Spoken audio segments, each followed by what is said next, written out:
Regimento Interno do TRT do Pará. Paramos na seção 1, do Incidente de Assunção de Competência. Artigo 164-A. É admissível a assunção de competência quando o julgamento do recurso de remessa necessária ou de processo de competência originária envolver relevante questão de direito, com grande repercussão social, sem repetição em múltiplos processos. Parágrafo 1. Aplica-se o disposto neste artigo quando ocorrer relevante questão de direito, a respeito da qual seja conveniente a prevenção ou a composição de divergência entre turmas ou seções do tribunal. Parágrafo 2. O relator proporá ao órgão julgador, de ofício ou a requerimento da parte ou do Ministério Público do Trabalho, que o recurso, a remessa necessária ou o processo de competência originária seja julgado pelo Tribunal Pleno relativamente à matéria objeto do incidente. Parágrafo 3. Rejeitada a proposta pelo colegiado onde foi suscitada, será lavrada certidão, prosseguindo o relator originário no julgamento do feito. Parágrafo 4. Aceita a proposta pelo colegiado, será lavrado acórdão com os elementos necessários à exposição da questão de direito e demonstração de sua relevância, determinando-se a remessa dos respectivos documentos à Secretaria-Geral Judiciária para atuação na classe respectiva, registro, distribuição e comunicação ao Núcleo de Gerenciamento de Precedentes, o NUGEP. Parágrafo 5. O incidente será pensado Parágrafo 5. O incidente será pensado aos autos em que suscitado e ambos serão distribuídos por prevenção ao mesmo relator originário ou a desembargador que participou de seu primeiro juízo de admissibilidade, ou, não sendo também possível, por sorteio entre os seus membros efetivos. Parágrafo 6. Distribuído o incidente, o relator submeterá o exame de sua admissibilidade ao órgão colegiado competente na forma deste regimento. Parágrafo 7. Inadmitindo o incidente e lavrada a respectiva certidão, cópia da decisão será remetida ao NUGEP para registro no sítio eletrônico do tribunal. Os autos do incidente permanecerão arquivados no tribunal e os do processo em que foi suscitado retornarão ao relator no órgão de origem. Parágrafo 8. Admitindo o incidente de assunção de competência pelo órgão colegiado, o relator proferirá a decisão em que, inciso 1, identificará com precisão a questão a ser submetida a julgamento. Inciso 2, identificará as circunstâncias fáticas que ensejam a controvérsia em torno da questão jurídica. Inciso 3. Apresentará os fundamentos acerca da questão jurídica apresentados até o momento da admissão, inclusive os que constem de manifestações utilizadas para fundamentar o pedido de instauração e com os dispositivos normativos relacionados à controvérsia. Inciso 4. Determinará a intimação do Ministério Público para que participe do incidente. Inciso 5. Poderá admitir na análise do incidente de assunção de competência, a manifestação de terceiros interessados na condição de amicus curiae, subscrita por procurador habilitado, que deverá apresentar novos elementos para o debate, a demonstrar a utilidade de sua intervenção. Inciso 6. Organizará a instrução do incidente, inclusive com a marcação de audiência pública, nos termos deste regimento, se entender cabível. Artigo 164-B. As decisões previstas nos parágrafos 3, 4 e 7 do artigo 164-A são irrecorríveis. Artigo 164-C. Concluída a instrução, o relator solicitará dia para julgamento do incidente, respeitado o prazo mínimo de 20 dias entre a realização da sessão de julgamento e a publicação da pauta e inserção da informação nos cadastros a que se refere o artigo 979 do Código de Processo Civil. Parágrafo único. Cabe sustentação oral na sessão de julgamento do incidente de assunção de competência, observado, em ambos os casos, o artigo 984 do Código de Processo Civil. Artigo 164-D. O acórdão que julgar o incidente de assunção de competência vinculará todos os órgãos jurisdicionais de primeira e segunda instância, exceto se houver revisão de tese. Parágrafo único. A Secretaria-Geral Judiciária encaminhará cópia do acórdão de julgamento do incidente ao NUGEP para adoção das providências previstas na Resolução CNJ nº 235/2016 e no artigo 979 do CPC. Seção 2. Do incidente de resolução de demandas repetitivas. Artigo 164-E.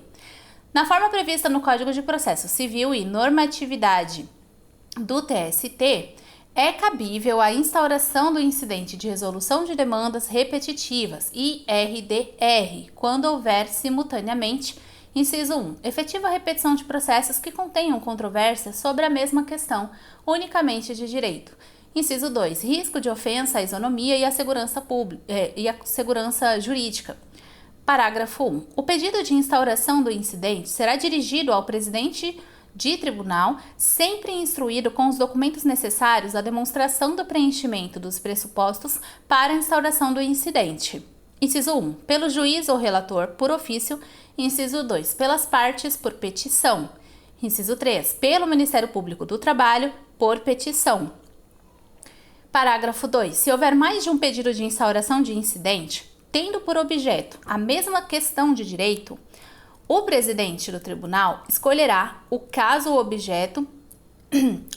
que melhor represente a controvérsia, observado o disposto no parágrafo 6 do artigo 1036 do Código de Processo Civil, e determinará que os demais pedidos integrem a autuação a fim de que o relator conheça dos argumentos levantados. Os requerentes dos pedidos não escolhidos serão informados do número do incidente instaurado e as partes dos respectivos casos poderão participar do processo como intervenientes. Parágrafo 3. Determinada a autuação e a distribuição do pedido selecionado, novos pedidos dirigidos ao presidente envolvendo a mesma questão de direito serão rejeitados e devolvidos ao remetente com a informação de que já foi instaurado incidente sobre o tema e seu respectivo número, a fim de que postulem eventual intervenção. Parágrafo 4. O incidente de resolução de demandas repetitivas, IRDR, será distribuído entre os membros do tribunal por sorteio, salvo se a iniciativa da instauração parta de relator que seja também julgador do órgão responsável por apreciá-lo, caso em que será distribuído por prevenção. Parágrafo 5. Caso haja outro pedido ou ofícios para instauração de incidentes visando a resolução de questões conexas entre si, deverá ocorrer distribuição por prevenção ao relator do primeiro incidente admitido.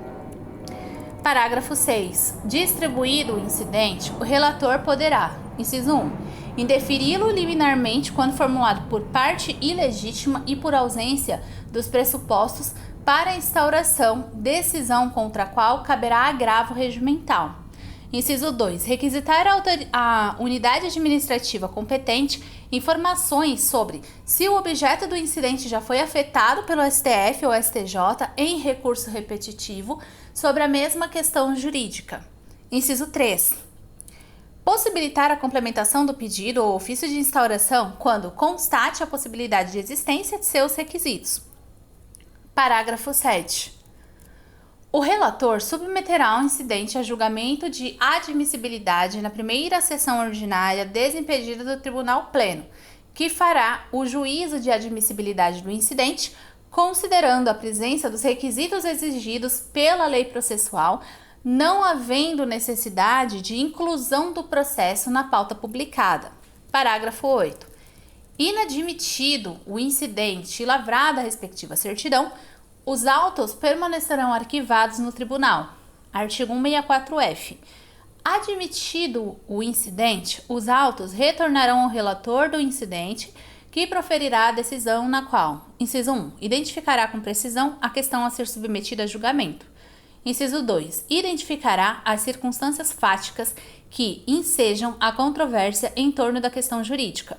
Inciso 3, apresentará o índice com os fundamentos acerca da questão jurídica, apresentados até o momento da admissão, inclusive os que constem de manifestações utilizadas para fins de instruir o pedido ou ofício de instauração e com os dispositivos normativos relacionados à controvérsia. Inciso 4. Determinará a suspensão do trâmite dos processos individuais e coletivos na primeira instância ou no tribunal em que se discuta a questão jurídica objeto do incidente. Inciso 5. Poderá requisitar informações sobre o objeto do incidente aos órgãos em que tramitem processos judiciais ou administrativos nos quais se discuta a questão objeto do incidente. Inciso 6.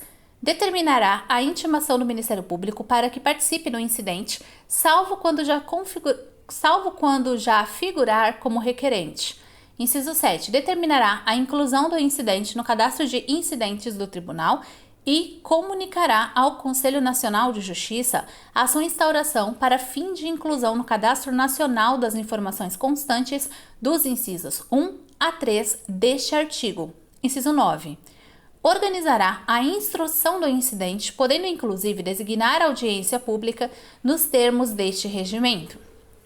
Parágrafo 1. A suspensão determinada deverá ser comunicada via ofício e por meio eletrônico aos órgãos jurisdicionais vinculados ao tribunal, bem como ao NUJEP. Parágrafo 2.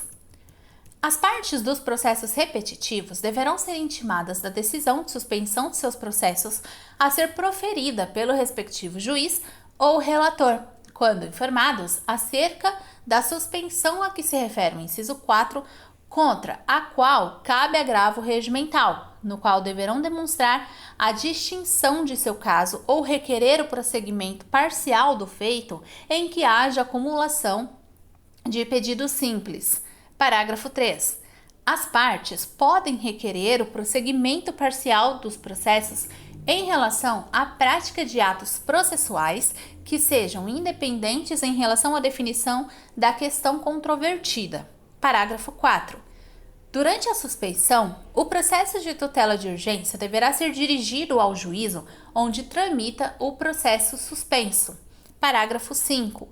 Considera-se que tem interesse jurídico para intervir no incidente as partes que tiverem processos suspensos por força da admissão do IRDR.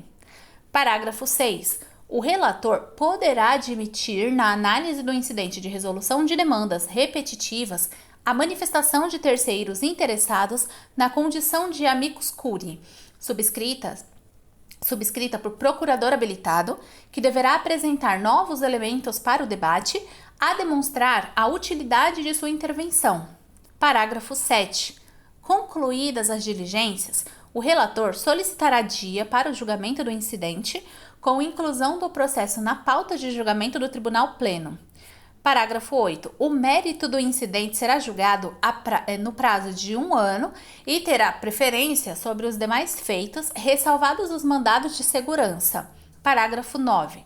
Superado o prazo para o julgamento do IRDR, cessa a suspensão dos respectivos processos sobrestados, salvo decisão fundamentada do relator em sentido contrário.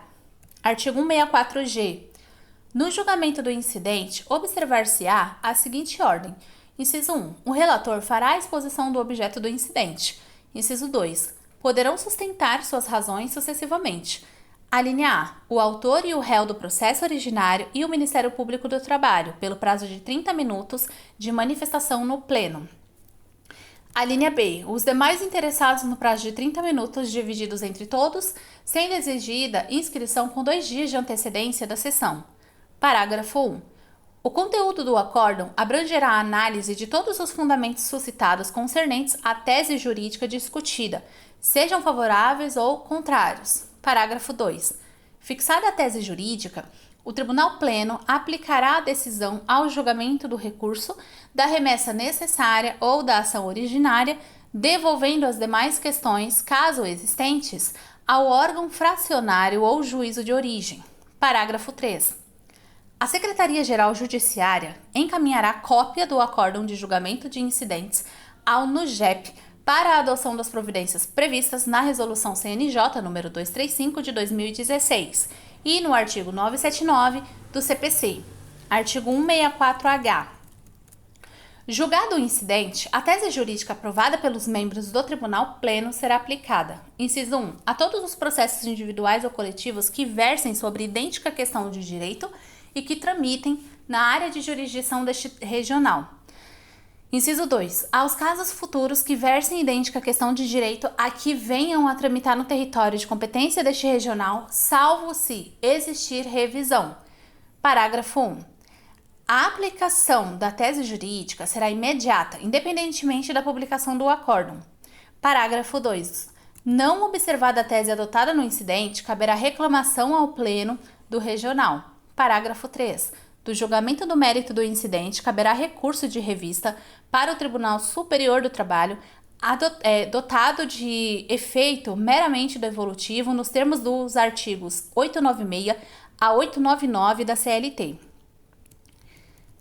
Seção 3. Da reclamação. Artigo 164-1. Artigo 164 I. Caberá reclamação da parte interessada ou do Ministério Público do Trabalho contra decisões turmárias dirigidas ao presidente do tribunal e instruída com prova documental para, inciso 1, preservar a competência do Tribunal Regional e garantir a autoridade de suas decisões. E, inciso 2, garantir a observância das decisões do tribunal proferidas em julgamento de incidente de resolução de demandas repetitivas, IRDR, e de incidente de assunção de competência, IAC. Parágrafo 1. A reclamação do Pleno oposta em face de existência de tese firmada em IAC e IRDR será distribuída ao relator originário ou ao seu prolator, sempre que possível. Parágrafo 2. A reclamação deve ser proposta até o trânsito em julgado da decisão reclamada. Parágrafo 3. São partes na reclamação os beneficiários da decisão impugnada. Artigo 164-J. Ao despachar a reclamação, o relator, inciso 1, requisitará por correio eletrônico informações da autoridade a quem for imputada a prática do ato impugnado, a qual as prestará no prazo de 10 dias. Inciso 2. Ordenará a requerimento da parte para evitar dano irreparável, a suspensão do processo ou dos efeitos do ato impugnado, o que será comunicado ao NUGEP. Inciso 3. Determinará a citação do beneficiário da decisão impugnada, que terá o prazo de 15 dias para apresentar a sua contestação. Artigo 164-K. Terceiro juridicamente interessado poderá intervir como assistente e impugnar o pedido do reclamante. Parágrafo 1. O pedido de intervenção que só será admitido até a inclusão do feito em pauta será dirigido ao relator da reclamação, que sobre ele decidirá, não cabendo recurso em caso de eventual indeferimento. Parágrafo 2. Ao deferir o pedido, o juiz fixará desde logo os poderes conferidos ao amicus curiae, observada a legislação processual. Parágrafo 3. A esfera ou a atividade do terceiro juridicamente interessado deve guardar relação e pertinência temática com o pedido do reclamante, a fim de que possa dar contribuição efetiva à solução da controvérsia. Artigo 164-L. O Ministério Público do Trabalho, nas reclamações que não houver formulado, terá vista do processo por 5 dias, após o decurso do prazo para informações e para o oferecimento de contestação pelo beneficiário do ato impugnado. Artigo 164-M. Julgado procedente a reclamação por maioria simples, o tribunal cassará a decisão exorbitante de seu julgado ou determinará a medida adequada à solução da controvérsia. Artigo 164-N. O presidente do tribunal determinará o imediato cumprimento da decisão, independente da publicação do acórdão.